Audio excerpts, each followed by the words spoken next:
Here is a breakdown of the conflict that's going on in Ethiopia. But first, some background information.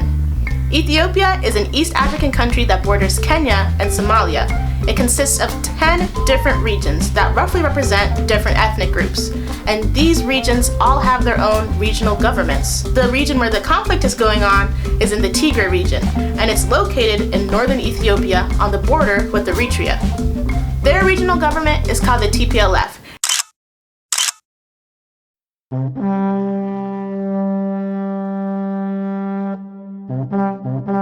And they used to lead the country for close to 3 decades. They ruled the country under the ruling coalition known as the Ethiopian People's Revolutionary Democratic Front. This consisted of 4 different political parties. Many people had issues with the way that the TPLF ruled. They cited extreme repression of the Ethiopian people, free speech being suppressed, and political prisoners being tortured. During 2018, political protests made the TPLF step down, which led the way for Prime Minister Abiy Ahmed to be elected. He was elected by the Ethiopian House of Representatives on April 2nd, 2018. He made many promises as Prime Minister and promised to bring peace to Ethiopia. He even won the Nobel Peace Prize for declaring peace with Eritrea. He dissolved the old ruling coalition party and created a new party called the Prosperity Party. This includes all former members of the old coalition, but the TPLF refused to join the party. They saw it as an overstep of power by the Prime Minister, and the TPLF has been accused of trying to sabotage the success of the Prime Minister. Then the Prime Minister postponed parliamentary elections. He postponed them due to the coronavirus. But then the region of Tigray went ahead with the elections anyway. This was in defiance with the Ethiopian federal government. The Prime Minister claimed these elections were illegitimate, and then in response, the TPLF claimed that the Prime Minister is an illegitimate ruler, and that since he postponed the elections, his rule was unconstitutional. Then in November, the TPLF attacked a government military base in the Tigray region.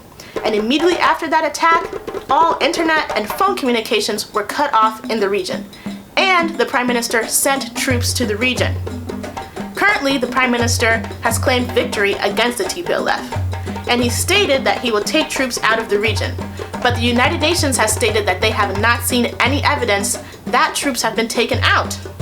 Almost 2 million people who live in the Tigray region have been displaced due to this conflict, and many there are dealing with violence and famine, and many international governments are calling for peace.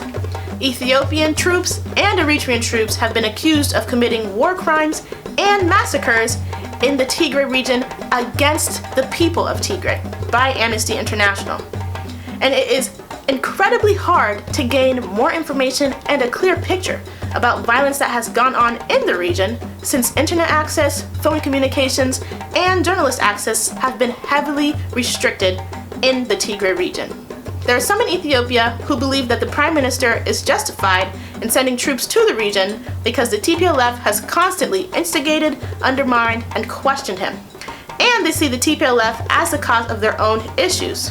But there are others who believe that the Prime Minister has overstepped his power and is using the TPLF to commit atrocities against his own people.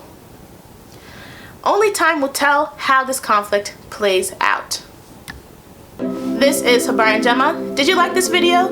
Make sure to like, share, and subscribe. It helps my channel a lot, and I'll see you at the next video.